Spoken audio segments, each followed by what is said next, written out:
afternoon, and this afternoon I'm at 1B Selkirk Drive, which is situated in Curzon Park, literally just off Hough Green, so really centrally situated. The house is called Casimira.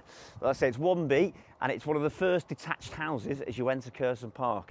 It offers loads of potential for further expansion, if necessary, subject to any planning or building consents, as you've got the garage at the side, and I think extending sideways could be something that could be done in the future.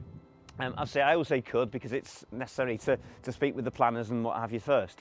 So as we look at the property, it's a late 1960s, early 1970s detached home. We're stood on the driveway, so it's got a double gated driveway which leads to a single garage which has just been re-roofed in recent years. We've got a low maintenance front walled garden. When I show you the back garden, which is a particular feature of the property because it really faces the right way, the back garden is southwesterly facing, so you've got tons of potential and you've got a sunny garden that's all afternoon. So allow me to show you around.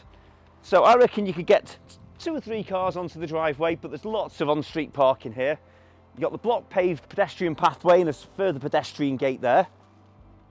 So I personally live locally, and what I really love around living on this side of town, south of the river, is the walk into the city centre. You've got a tree-lined walk along Curzon Park South, and you've got nature all the way until you're in the city centre.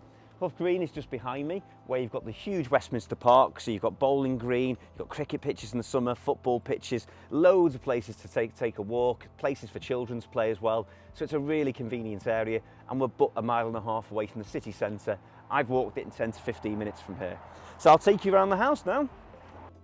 So we're into the wide, good-sized entrance hall with this lovely woodblock flooring which continues to the living room and dining room. Got a nice staircase up, go to the first floor, with an understairs storage cupboard here, which is where you hide your Hoover and so on. So the woodblock flooring continues through to the spacious living room, where there's a living flame gas fire, which is all in working order, having recently been serviced. What I like about this room as well though is you've got 3 good sized windows. You've got a big window at the front and 2 further windows at the side, so it's a wash with natural light. There's then double doors from the living room, which takes you through to the dining area. Now the dining area, forgive me, I thought this was actual wood flooring. This is the vinyl flooring which is made to look like the living room and entrance hall. This room here has got a double glazed window which overlooks the back garden. I think there's loads of potential to open this room into the back garden though, because you're facing southwesterly, so from after lunchtime you're in the full sun. So I think I'd open this up, potentially there could be a nice orangery in the back. I'll take you outside, but you've got a lovely walled, very private garden, but I think yes, there's scope to do a little bit more with it. Just on this side of it, you've got the garage which is built in at the moment, so if you were to extend, you could even extend the width of the dining room, and also the dining room is straight off the kitchen, so you could have a nice open plan dining kitchen, and if you extend it at the back, you've got tons of natural light. So that's my money spending ideas. And then we go into the kitchen, which is just off the dining room. It's got a range of white high gloss fitted handleless units. You've got plumbing for washing machine, an integrated electric oven there, a gas hob. Hidden away in that cupboard there is a 3-year-old Worcester combination boiler, which again was serviced late last year.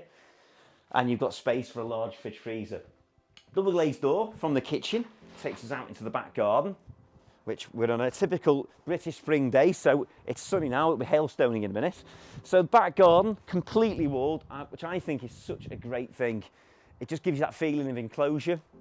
Behind you, it's a brick garage, which is for a neighbouring property. You're never going to have anything built behind you, and you've got the sun. It's now 1:15, and the sun is just to my left-hand side, and it will rotate around the back garden throughout the daytime. So nice, low maintenance, blank canvas, and then access personal door here into your garage, like I say, which has had a replaced roof. The house, whilst it offers lots of potential, given where its location is, has been very well maintained in terms of having the roof looked after, boiler serviced and so on. So that's the ground floor. Let me show you upstairs.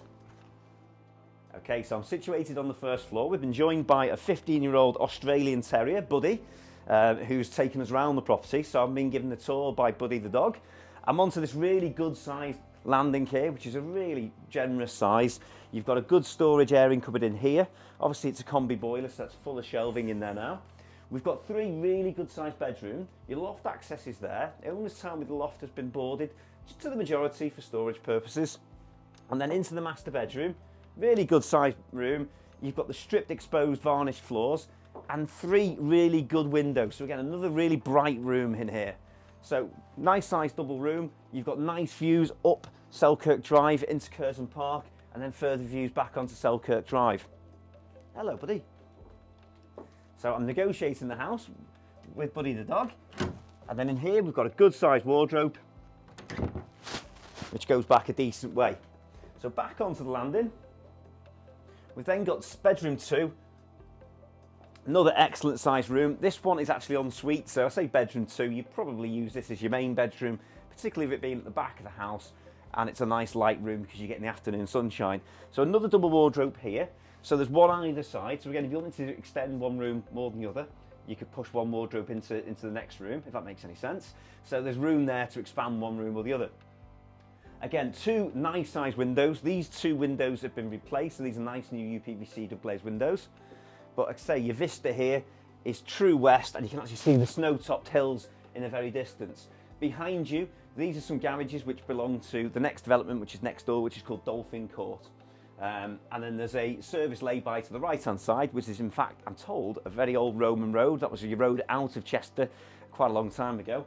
And that runs you through to Glenabbad Park, and that is just normally used by people just strolling through. So nice and quiet, but it's a nice way into town as well. You've got an ensuite just through here with a white suite, really nicely tiled with these grey tiles. As Billy's showing me through. The tiling is replicated to the floor. So it's a nice ensuite. And then we've got the main bathroom here, which again is a really good size, 3-piece white suite, but you can see that the amount of space I've got in the room, and I can open my wings up completely. And there's a shower over the P-shaped bath with a glazed shower screen. The walls are fully tiled. There's an extractor and the ceramic tile flooring as well. And then completing the first floor accommodation is bedroom 3. And this is a bit of an ironing room, but everyone has one. It's a good sized single bedroom though. Nice new UPVC double glazed window to the front, and under the rug is the exposed varnished flooring again. So there's plenty of original character. Lots of scope, I think, particularly sideways and backwards, where you could potentially extend this property, but it is also one of the cheaper detached properties that you'll find in Curzon Park. So it's a great way of getting yourself into Curzon Park and then expanding the house and the value with it if you do anything to the property. There's going to be no chain. The owners have already found their ongoing property, so it could be a very quick way of getting into Curzon Park by the summer of 2023. So if you want to book a viewing, give us a call at Currans Homes. Our number is 01244 313 900. Thanks for watching.